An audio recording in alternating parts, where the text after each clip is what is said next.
All right, so I'm on the road again. This is probably going to be a real short one. I got to return a rental car. But the Twitter space I did yesterday obviously set off the bells for a lot of you. And it was intended to do that. Because sometimes people get very lackadaisical, very complacent, thinking they have a million days and months ahead that they could just put things off, and I'll get around to it when I got time for it. Well, today's Father's Day, by the way, for everyone that's a father.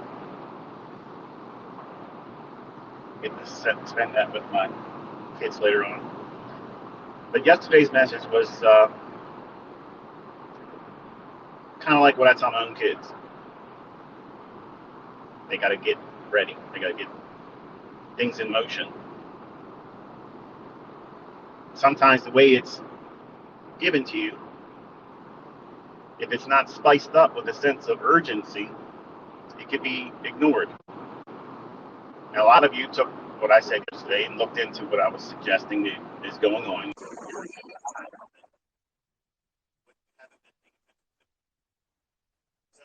I'm not going to fill this one up with all that, because I said what I said yesterday. That's what it is. But after I did this space and closed the session out, I got to thinking how I could have included how I was actually trading when I first started. Using that idea that I was out running in space, where I would use the daily chart for direction lines and look for a 60-minute chart to diverge bullishly when it's oversold because I went long. So the question is going to be, obviously, how did I actually execute? What was I doing? What was the things that led me to get into the trade? How did I do it if I was working a job?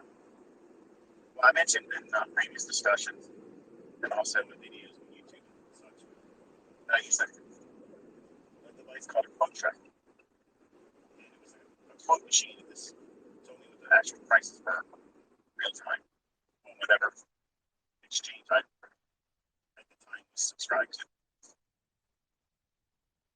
So I want you to think about what I'm going to tell you, okay? And imagine how, before you started trading, what got you into it, what got you interested in it, who got you interested in it, and what your expectations were versus what they are today.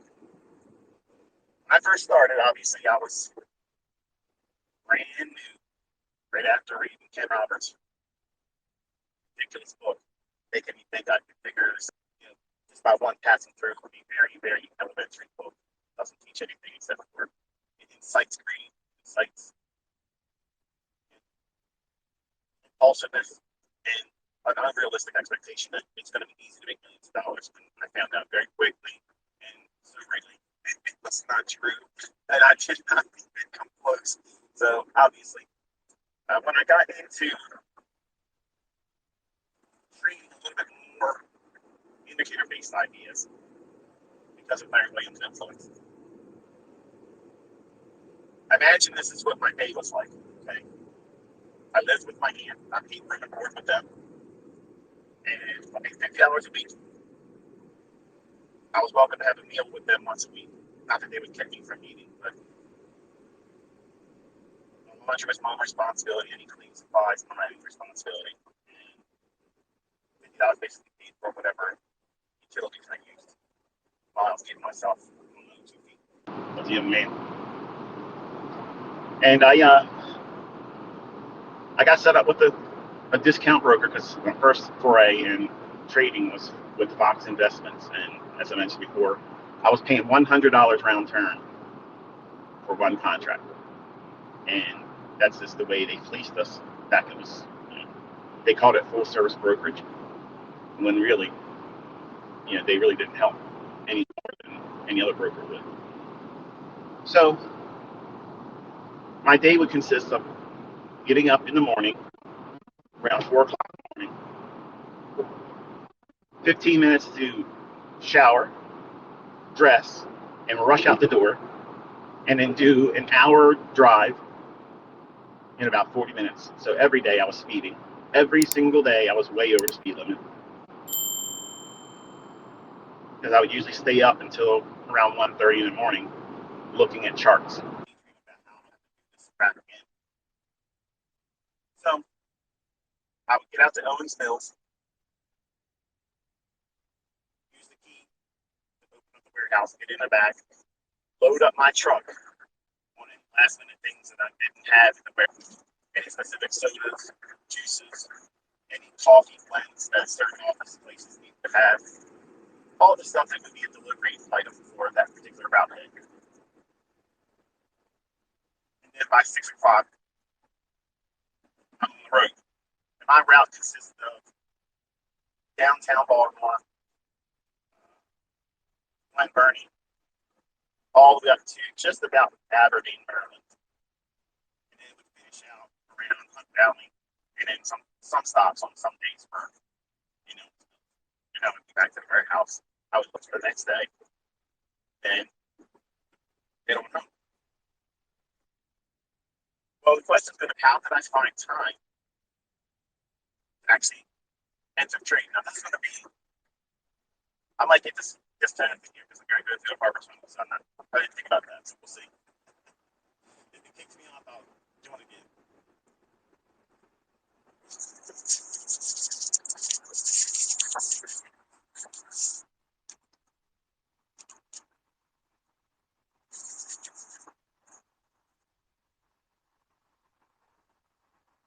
So far, so good.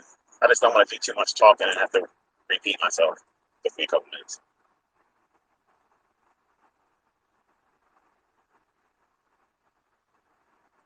See that? I've talked a couple minutes.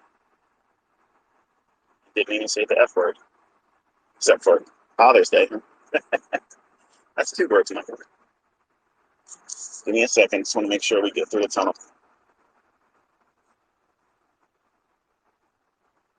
While you're waiting, and if you can hear me, let me know what you're doing today for Father's Day.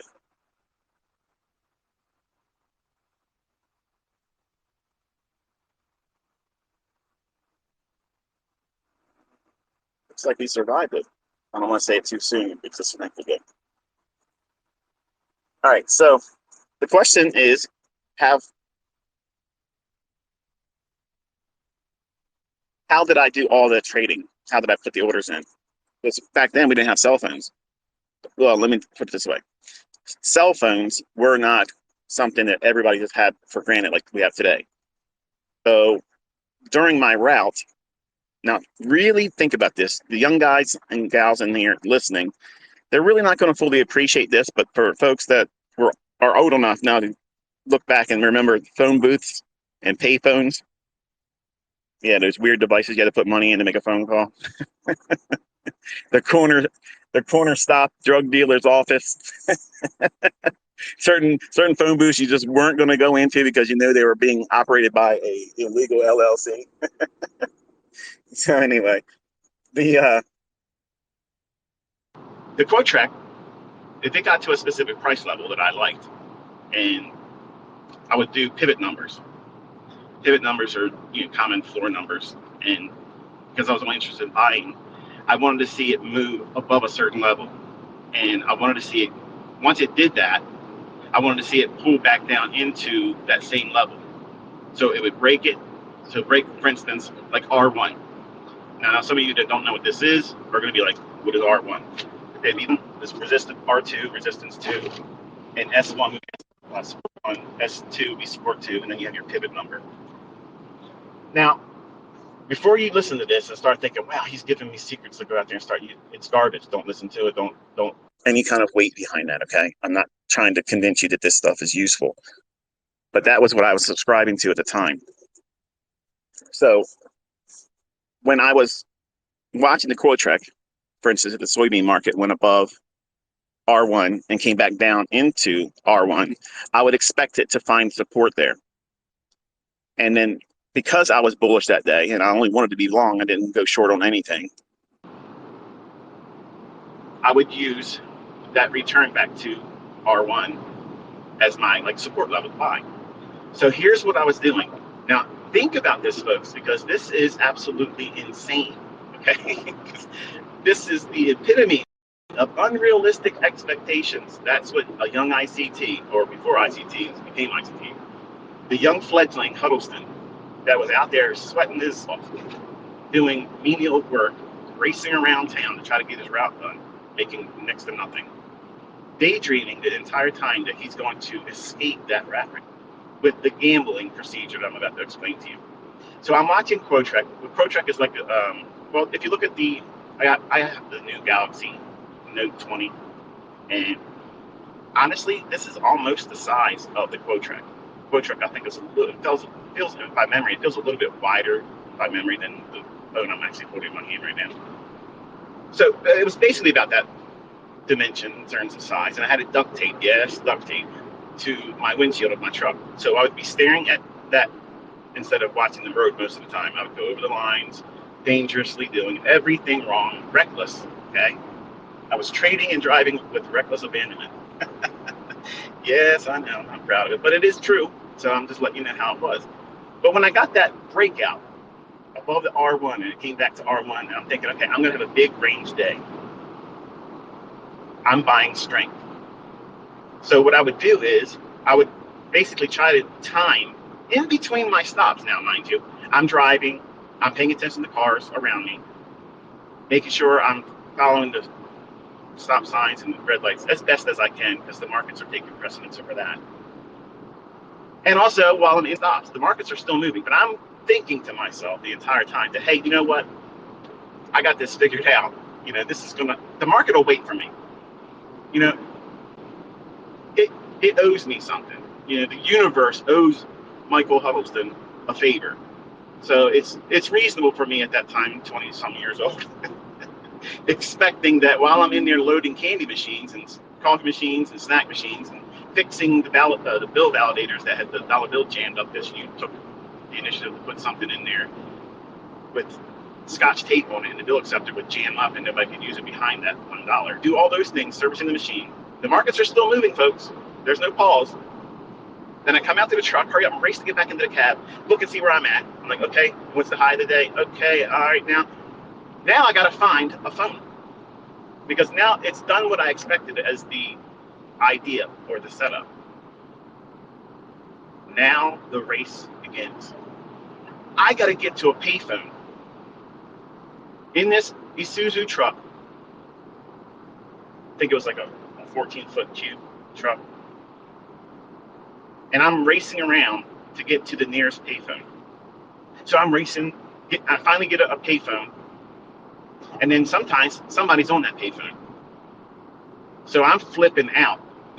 I'm standing next to them. I'm like, listen, is there any way that I could like hurry you along? And of course, you know what that response was going to be. You know, F you, buddy, get out of here. Go find another phone. I can't find another phone. The markets are moving. I got to get on it. Like, I got to go. I got to wait. So I'm rushing back to the cab of the truck. I'm looking at the QuoTrek. I'm missing the move.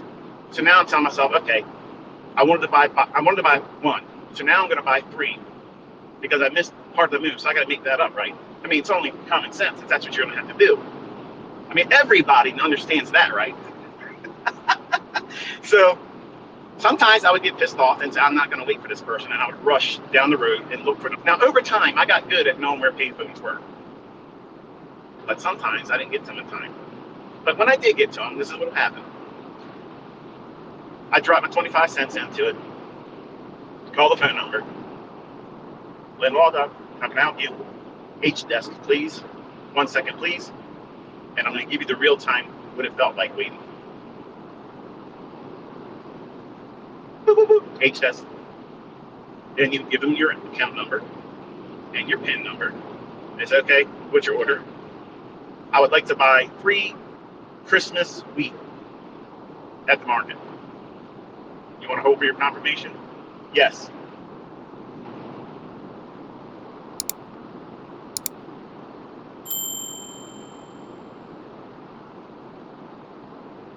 Okay, you bought 3 Christmas wheat at whatever the price they give you. Give you confirmation number. Do you want to put a stop on? No. Thank you. Bye. Rush back down to the truck. Get in my truck. Start driving. Forget where my next stop was because I'm watching price retrace against me at $150 per penny because each penny is 50 bucks. So now I'm watching it go back down to R1 or something equivalent with no stop loss. Now it goes to a level that I'm not comfortable with. I'm not comfortable with where it's trading now. So where am I back to finding a payphone? I got to find a payphone. Not my next stop. I got to about that. I got to get to a payphone. Can you imagine? Think about this, folks. I know some of you can't really grasp this, but this is madness. This is how I started. This is how I did this stuff. And I believed that I was going to be successful with that insurmountable odd, that Olympic feat that I was laying before me every single day, Monday through Friday. I was thinking to myself, man, I can't put up with this. So I stopped trading on Thursdays and Fridays. I couldn't handle it. The stress was too much. I had to wind down so I could enjoy at least some restful part of the weekend. So I had to do now what? I had to squeeze whatever trades I was going to do into Monday, Tuesday, and Wednesday. Why? Because I couldn't weather the emotional and psychological effects of what I was trying to do. So not only was the young ICT, was he confident in himself? I don't think it was so much confident. I was just wildly gambling. And I was just hoping to hit the lottery on every single trade. And not only was I trying to beat the market, have the right direction, pick my best price, while the price is moving around all over the place, only time my entry, but I had to time the location of where I was in Maryland in proximity to a payphone. Now, I would love to sit here and tell you that this worked out. It didn't. It did not do that. I literally went through 3 accounts trying to do that same stuff. Blowing it, and blowing it. Convincing myself each time, I'll just be better. I literally went around in my personal vehicle, on my route, in my personal car, driving around, making special note of where every single payphone would be. Now think about that. That's how obsessive compulsive kicks in when you have it like I got it. And it'll convince you sometimes that what you're doing is the only way it's going to work, when sometimes it's impossible. And this was impossible. So why am I telling you this stuff? I'm telling you that I started with the most unrealistic expectation and unrealistic approach that anybody could ever have imagined. I did that stuff, and I blew accounts and rushed and tried to make things happen faster because I was uncomfortable. So contrast that with what I was telling you in the last Twitter space, where some of you feel like, well, I'm not even going to bother doing this now. You took the steam right out of my engine, the wind out of my sails. You took the get up and go. You got up and went without me. That's not what that was intended for, folks. I might be wrong. And how awful would it be if I am? And you just said, I'm not going to do it. I want you to feel inspired, like put all of the other things you're doing and wasting your time. Focus on improving yourself with this. You have time. How much time? I'm not certain. When I said within less than 2 years, we'll say it that way, we'll see major changes. I did not say you're not going to be able to trade in that time frame. Eventually, there might be something that will temporarily make it unavailable for us to trade. Will they resume trading? Yes, I believe so. But will there be a period of time where you can't? Well, if you were alive or aware of what was going on when September 11th occurred, nobody was allowed to trade for a while. They kept the markets closed. So it might be something like that, or it might be a little bit longer. I don't know. All I'm saying is just prepare. Just prepare and have it in mind that that might be something that takes place. And if it does, you're not surprised by it. It's not going to wig you out.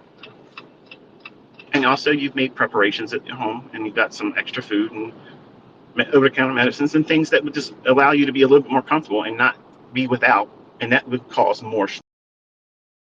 That's all I was suggesting to you folks. Some of you take things to the extreme, and yes, I was a little fired up because it angers me that this is going on. It angers me. And it even pisses me off even more that people want to deny it like it ain't going on because they don't want to see it. They want to ignore it like it ain't there, like it's somehow because they don't want to subscribe to it being real. Your emotions aren't going to change the facts that this is going on, and nobody's going to stop it. So worrying about it isn't going to add anything to you. So how do you avoid it being a negative impact on you and your life? Just do the best you can. That's all you can do. Nobody's. I have a lot of stuff saved up, but I don't enough.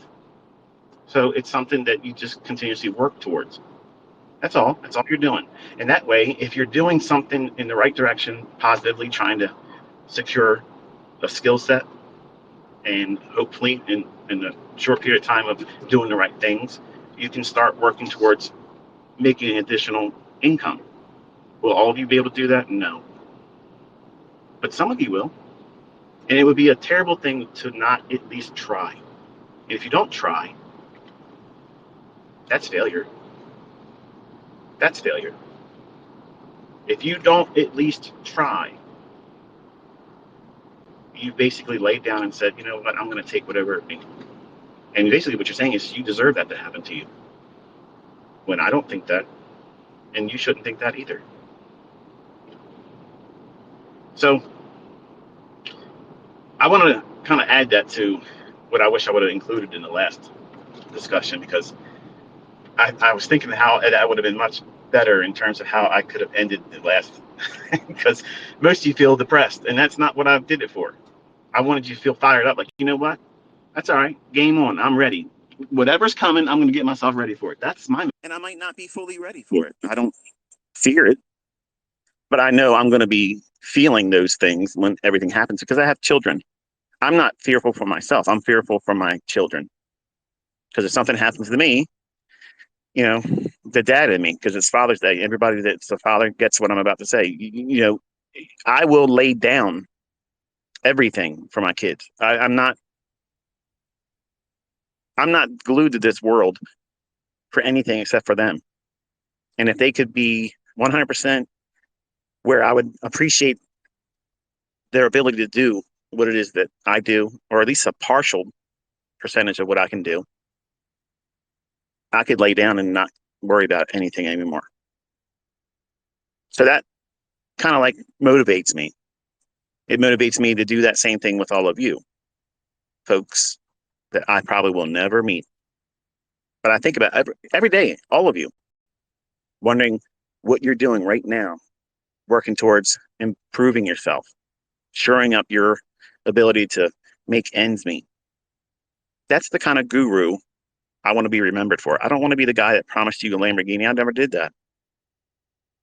I'm the guy that's trying to talk to you with common sense. And sometimes I'm going to say things that's going to probably unsettle you. Sometimes it's going to make you feel a little fearful. But folks, look around. This is the really real world. It isn't going to always touch you with a soft glove and feather, although that on a Saturday night. Bottom line is this. Do what you need to do, how you can, and when you can. And that's all you can do. Your skill set, focus on that. Because I promise you, as I mentioned many times before, if you learn how to do this well, it is easy for money to fall into your hands. And that can happen overnight through funded accounts, partnerships with someone. Because guess what, folks? That's legal too. You can literally go into partnerships and they fund the account, and you are the person that would be operating the trades and executing, and you split 50-50. There's plenty of people that want to do things like that. Or if you have money saved up and you get your skill set to where it would be to be consistent, then you just go in with your own money. There isn't one way, okay? I give you multiple ways to do this. You just have to figure out which one you're going to do after you learn how to do it. That's the number one priority right now. Preparing yourself so that way you can. And once that occurs, greed will always exist. It will always exist. It's going to be there. People are going to be looking for ways to make more money real soon. And guess what you're going to be? You're going to be that person that can do that for them. How empowering will that be? See, you listened to what I said in the last live and got depressed. Like somehow it's the end of the world and no hope. It's all from here. But you can literally change the whole dynamic of your entire life just by simply learning this skill set. Once you have it, it's a skill set that will serve you. And when things get crazy, people are going to be losing their jobs and they're going to be scrambling to make money. And there's a lot of people with a lot of money that will not have faith in who they were working with before. All you got to do is be able to prove you can do it. And money will literally line up for you. So a bit of inspiration and kind of contrast what I gave you last time. It wasn't meant for you to be defeated in your feelings and emotions. So hopefully this was a little bit better for you. And again, enjoy your week.